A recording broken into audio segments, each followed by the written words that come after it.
आइए सुनते हैं मुंशी प्रेमचंद की कहानी कायर। युवक का नाम केशव था, युवती का नाम प्रेमा। दोनों एक ही क्लास के विद्यार्थी थे। केशव एक नए विचारों का युवक था और जात पात के बंधनों का विरोधी था। प्रेमा पुराने संस्कारों की कायल थी, पुरानी मर्यादाओं और प्रथाओं में पूरा विश्वास रखने वाली थी। लेकिन फिर भी दोनों में गाढ़ा प्रेम हो गया और ये बात पूरे कॉलेज में मशहूर थी। केशव ब्राह्मण होकर भी वैश्य कन्या प्रेमा से विवाह करके अपना जीवन सार्थक करना चाहता था। उसे अपने माता पिता की परवाह न थी। कुल मर्यादा का विचार भी उसे स्वांग सा लगता था।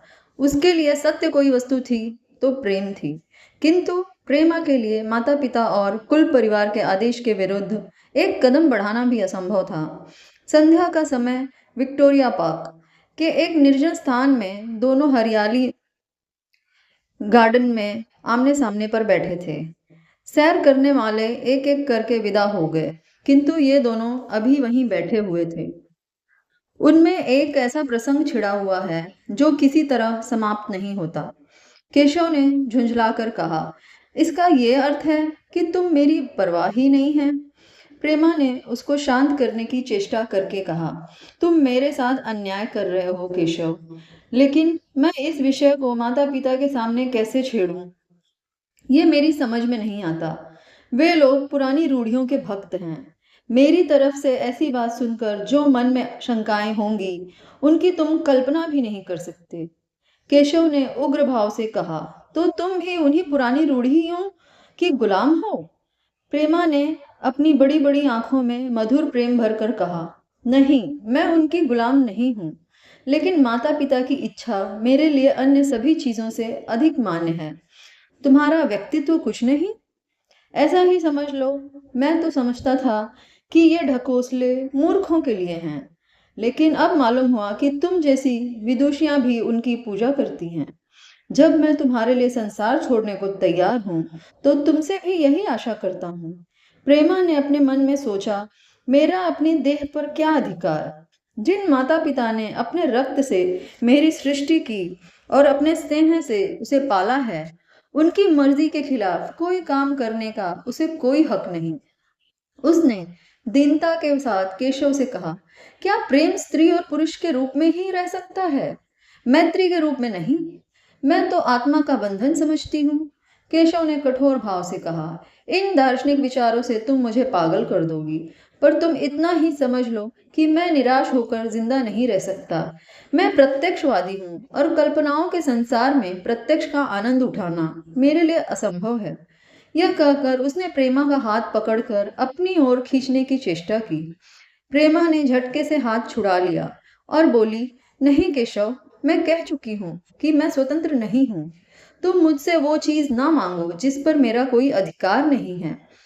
केशव को अगर प्रेमा ने कठोर शब्द कहे होते तो भी उसको इतना दुख ना हुआ होता।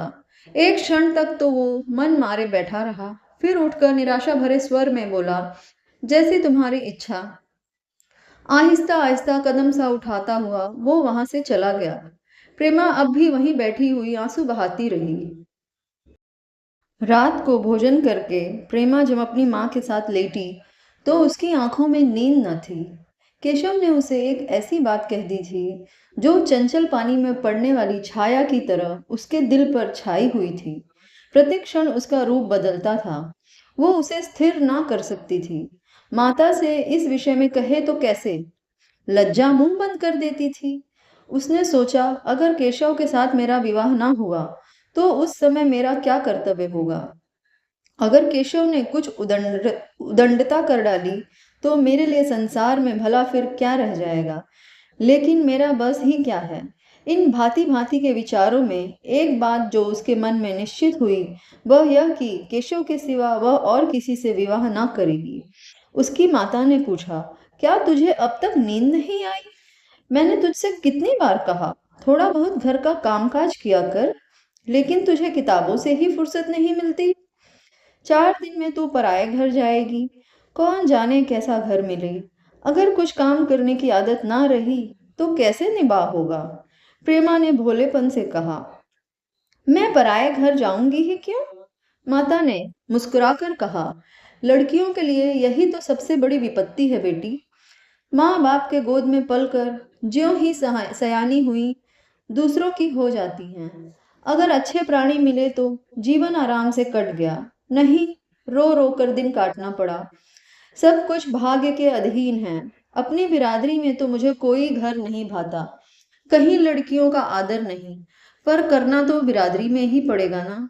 जाने ये जात पात का बंधन कब टूटेगा। प्रेमा डरते डरते बोली, कहीं कहीं तो बिरादरी के बाहर भी विवाह होने लगे हैं। उसने कहने को तो कह दिया, पर उसका हृदय कांप रहा था कि कहीं माताजी कुछ भांप न जाएं। माता के विस्मय के साथ पूछा, क्या हिंदुओं में ऐसा हुआ है? फिर उसने आप उस प्रश्न का जवाब भी दिया, और दो चार जगह ऐसा हो भी गया तो उसमें क्या होता है। प्रेमा ने इसका कोई जवाब ना दिया। भय हुआ कि कहीं माता उसका आशय समझ ना जाए। उसका भविष्य एक अंधेरी खाई की तरह उसके सामने मुंह खोले खड़ा था, मानो उसे निगल जाएगा। उसे ना जाने कब नींद आ गई। प्रातःकाल प्रेमा सोकर उठी तो उसके मन में एक विचित्र साहस का उदय हो गया था। सभी महत्वपूर्ण फैसले हम आकस्मिक रूप से कर लिया करते हैं, मानो कोई दैवीय शक्ति हमें उनकी तरफ खींच ले जाती है। वही हालात प्रेमा की थी। कल तक वो माता पिता के निर्णय को मान्य समझती थी, पर संकट को सामने देखकर उसमें उस वायु की हिम्मत पैदा हो गई थी जिसके सामने कोई पर्वत आ गया हो। वही मंद वायु प्रबल वेग से पर्वत के मस्तक पर चढ़ जाती है और उसे कुचलती हुई दूसरी तरफ जा पहुंचती है। प्रेमा मन में सोच रही थी, मानो यह देह माता पिता की है, किंतु आत्मा तो मेरी है। मेरी आत्मा को जो कुछ भुगतना पड़ेगा वो इसी देह से तो भुगतना पड़ेगा। अब वो इस विषय में संकोच करना अनुचित ही नहीं, घातक समझ रही थी। अपने जीवन को क्यों एक झूठे सम्मान पर बलिदान करे। उसने सोचा, विवाह का आधार अगर प्रेम न हो तो वह देह का विक्रय है। आत्मसमर्पण तो बिना प्रेम के भी हो सकता है। इस कल्पना से न जाने किस अपरिचित युवक से उसका विवाह हो जाएगा। उसका हृदय विद्रोह कर उठा। वह अभी नाश्ता करके कुछ पढ़ने जा रही थी कि उसके पिता ने प्यार से पुकारा, मैं कल तुम्हारे प्रिंसिपल के पास गया था, वे तुम्हारी बड़ी तारीफ कर रहे थे। प्रेमा ने सर्व भाव से कहा, आप तो यूं ही कहा करते हैं। नहीं, सच। ये कहते हुए उन्होंने अपने मेज की दराज खोली और मखमली चौखटों में जड़ी एक तस्वीर निकालकर उसे दिखाते हुए बोले, ये लड़का आईसीएस के इम्तिहान में प्रथम आया है। इसका नाम तो तुमने सुना होगा। बूढ़े पिता ने ऐसी भूमिका बांध दी थी कि माँ उनका आशय ना समझ सकी, लेकिन प्रेमा भाग गई। उसका मन तीर की भांति लक्ष्य पर जा पहुंचा। उसने तस्वीर की ओर बिना देखे ही कहा, नहीं, मैंने तो उसका नाम नहीं सुना। पिता ने बनावटी आश्चर्य से कहा, क्या तुमने उसका नाम ही नहीं सुना? आज के दैनिक पत्र में उसका चित्र और जीवन वृत्तांत छपा है। प्रेमा ने रुखाई से जवाब दिया, होगा, लेकिन मैं तो उस परीक्षा का कोई महत्व नहीं समझती।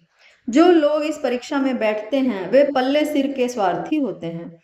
आखिर उनका उद्देश्य इसके सिवा क्या होता है कि अपने दलित निर्धन भाइयों पर शासन करें और खूब धन संचय करें। ये तो जीवन का कोई उद्देश्य नहीं। इस आपत्ति में जलन थी, अनमत्य था, निर्दयता थी।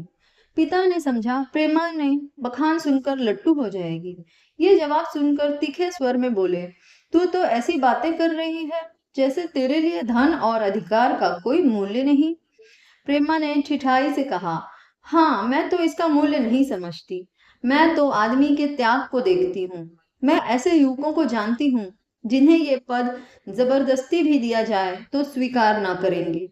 पिता ने उपहास के ढंग से कहा, ये तो आज मैंने नई बात सुनी। मैं तो देखता हूँ कि छोटी छोटी नौकरियों के लिए लोग मारे मारे फिरते हैं। मैं जरा उस लड़के की सूरत देखना चाहता हूँ जिसमें इतना त्याग हो। मैं तो उसकी पूजा करूंगा।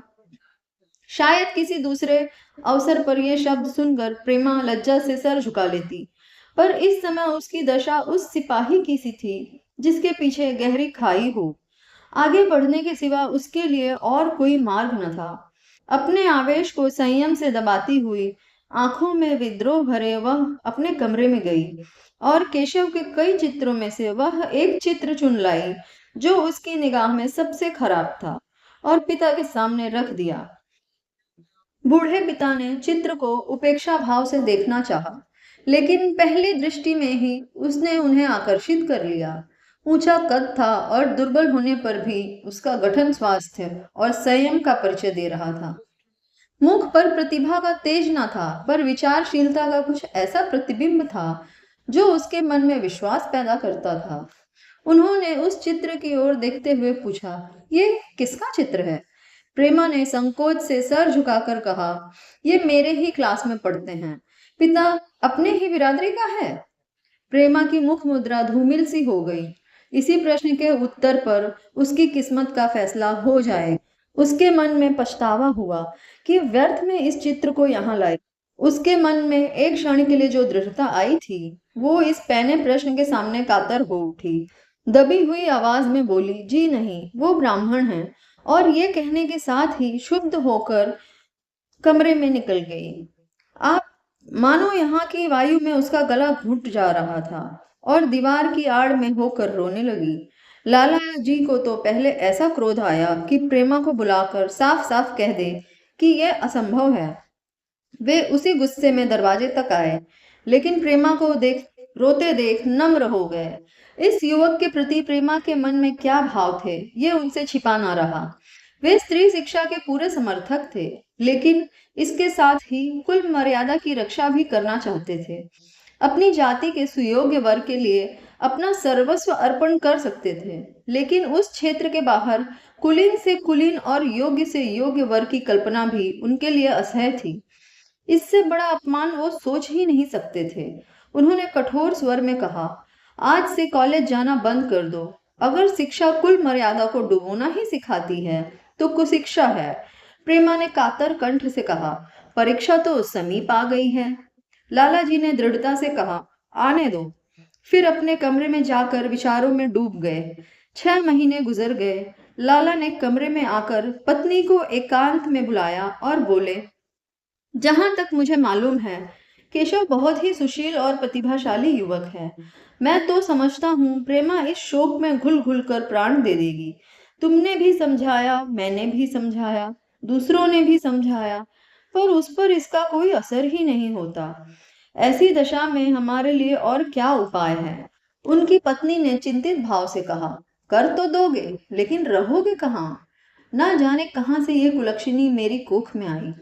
लाला जी ने भौहें सिकोड़कर तिरस्कार के साथ कहा, ये तो 1000 दफा सुन चुका, लेकिन कुल मर्यादा के नाम पर कहाँ तक रोएं? चिड़िया के पर खोल कर ये आशा करना कि वो तुम्हारे आंगन में ही फुदकती रहेगी, भ्रम है। मैंने इस पर ठंडे दिल से विचार किया है और इस नतीजे पर पहुंचा हूं कि हमें इस आपात ड्रम को स्वीकार कर ही लेना चाहिए। कुल मर्यादा के नाम पर मैं प्रेमा की हत्या नहीं कर सकता। दुनिया हंसती हो हंसे, मगर वो जमाना बहुत जल्द आने वाला है जब ये सभी बंधन टूट जाएंगे। आज भी सैकड़ों विवाह जात पात के बंधनों को तोड़कर हो चुके हैं। अगर विवाह का उद्देश्य स्त्री और पुरुष का सुखमय जीवन है, तो हम प्रेमा की उपेक्षा नहीं कर सकते। वृद्धा ने शुद्ध होकर कहा, जब तुम्हारी यही इच्छा है तो मुझसे क्यों पूछते हो? लेकिन मैं कह देती हूँ कि मैं इस विवाह के नजदीक नहीं जाऊंगी, ना कभी इस छोकरी का मुंह देखूंगी। समझ लूंगी जैसे और सब लड़के मर गए वैसे ये भी मर गई। तो फिर आखिर तुम क्या करने को कहती हो? क्यों नहीं उस लड़के से विवाह कर देते? उसमें क्या बुराई है?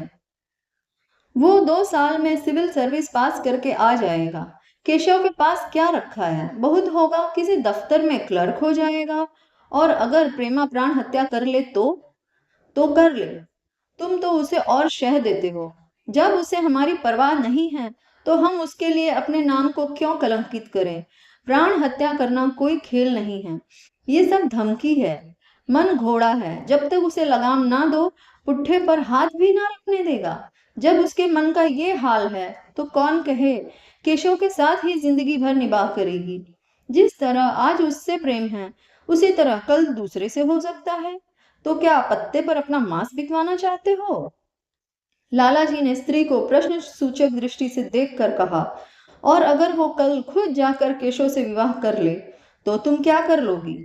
फिर तुम्हारी कितनी इज्जत रह जाएगी? वो चाहे संकोचवश या हम लोगों के लिहाज से यूं ही बैठी रहे, पर यदि जिद पर कमर बांध ले तो हम कुछ नहीं कर सकते। इस समस्या का ऐसा भीषण अंत भी हो सकता है। ये इस वृद्धा के ध्यान में भी ना आया था। ये प्रश्न बम के गोलों की तरह उसके मस्तक पर गिरा। एक क्षण तक वो अवाक बैठी रह गई, मानो इस आघात ने उसकी बुद्धि की धज्जियां उड़ा दी। फिर पराभूत होकर बोली, तुम्हें अनोखी ही कल्पनाएं सूझती हैं। मैंने तो आज तक कभी ना नहीं सुना कि किसी कुलीन कन्या ने अपनी इच्छा से विवाह किया है। तुमने ना सुना हो, लेकिन मैंने सुना है और देखा है, और ऐसा होना बहुत संभव है। जिस दिन ऐसा होगा उस दिन तुम मुझे जीती ना देखोगे। मैं ये नहीं कहता कि ऐसा होगा ही, लेकिन होना संभव है। तो जब ऐसा होना है तो इससे तो यही अच्छा है कि हम ही इसका प्रबंध करें। नाक कट ही रही है तो तेज छुरी से क्यों ना कटे। कल के केशव को बुलाकर देखो क्या कहता है। केशव के पिता सरकारी पेंशनर थे, मिजाज से चिड़चिड़े थे और कृपण। धर्म के आडंबरों में ही उनके चित्त को शांति मिलती थी। कल्पना शक्ति का अभाव था, किसी के मनोभावों का सम्मान न करते थे। वो अब भी उस संसार में रहते थे जिसमें उन्होंने अपने बचपन और जवानी के दिन काटे थे। नव युग की बढ़ती हुई लहर को वे सर्वनाश कहते थे, और कम से कम अपने घर को वे दोनों हाथों और पैरों का जोर लगाकर उससे वो बचाए रखना चाहते थे। इसलिए एक दिन जब प्रेमा के पिता उनके पास पहुंचे और केशव से प्रेमा के विवाह का प्रस्ताव किया, तो बूढ़े पंडित जी अपने आप पे में न रह सके। अपनी आंखें फाड़ कर बोले, आप भांग तो नहीं खाकर आए हैं? इस तरह का संबंध चाहे जो कुछ हो, विवाह नहीं है। मालूम होता है आपको भी नए जमाने की हवा लग गई है। बूढ़े बाबूजी ने नम्रता से कहा, मैं खुद ऐसा संबंध पसंद नहीं करता। इस विषय में मेरे भी वही विचार हैं जो आपके हैं, पर बात ऐसी आ पड़ी कि मुझे विवश होकर आपकी सेवा में आना पड़ा। आजकल के लड़के और लड़कियां कितने स्वेच्छाचारी हो गए हैं, ये तो आप जानते ही हैं। हम बूढ़े लोगों को के लिए अब अपने सिद्धांतों की रक्षा करना कठिन हो गया है। मुझे भय है कहीं ये दोनों निराश होकर अपनी जान पर ना खेल जाएं।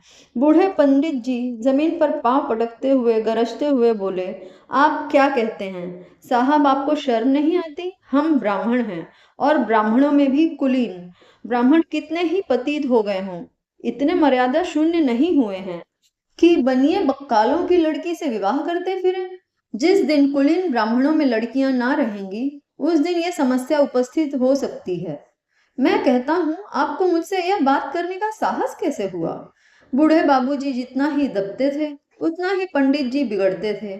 यहाँ तक कि लाला जी अपना अपमान ज्यादा न सह सके और अपनी तकदीर को कोसते हुए चले आए। उसी वक्त केशव कॉलेज से आया। पंडित जी ने तुरंत उसे बुलाकर कठोर कंठ से कहा, मैंने सुना है तुमने किसी बनिए की लड़की से अपना विवाह कर लिया है। यह खबर कहाँ तक सच है? केशव ने अनजान बनकर पूछा, आपसे किसने कहा? किसी ने कहा हो। मैं पूछता हूँ, ये बात ठीक है या नहीं? अगर ठीक है और तुमने अपनी मर्यादा को डुबाना निश्चय कर लिया है, तुम्हारे लिए हमारे घर में कोई स्थान नहीं है। तुम्हें मेरी कमाई का एक ढेला भी नहीं मिलता। मेरे पास जो कुछ है वो मेरी अपनी कमाई का है, और मुझे अख्तियार है मैं जिसे चाहूं दे दूं। यह अनीति करके मेरे घर में कदम नहीं रख सकते। केशव पिता के स्वभाव से परिचित था। प्रेमा से उसे प्रेम था। वो गुप्त रूप से प्रेमा से विवाह कर लेना चाहता था। बाप हमेशा तो बैठे ना रहेंगे। माता स्नेह पर उसे विश्वास था। उस प्रेम की तरंगों में वो सारे कष्टों को झेलने के लिए तैयार मालूम होता था।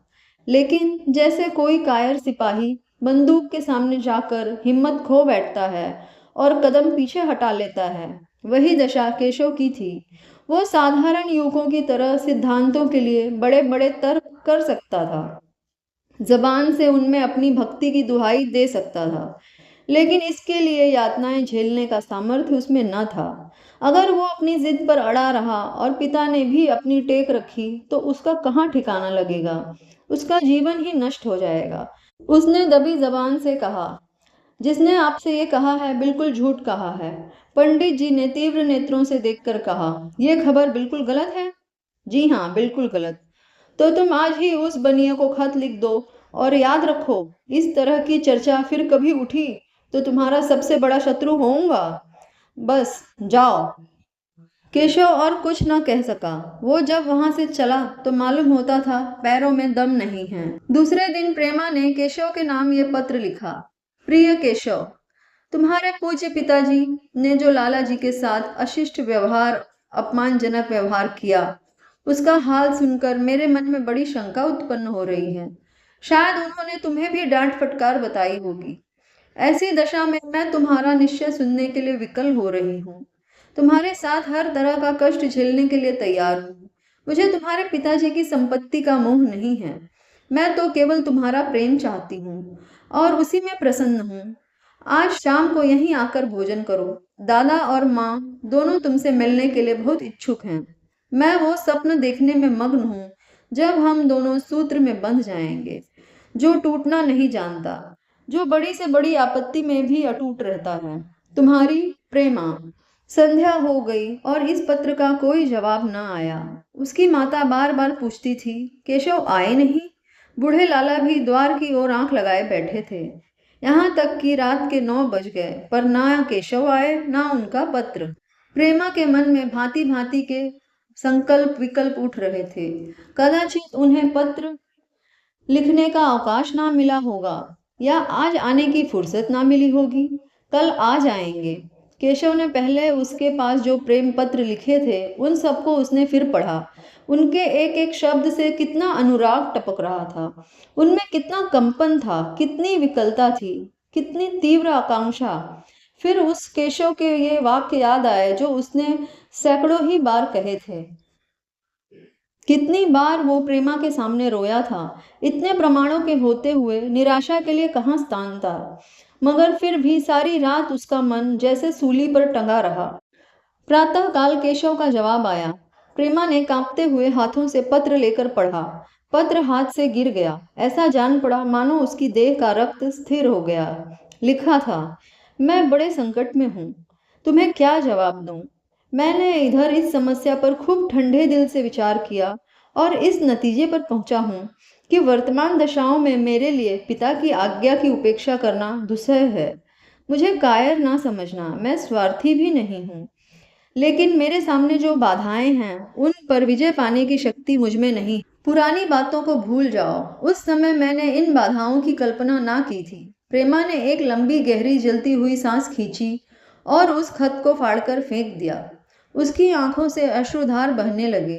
जिस केशव को उसने अपने अंतःकरण से वर लिया था वो इतना निष्ठुर हो जाएगा, इसकी उसको रत्ती भर भी आशा न थी।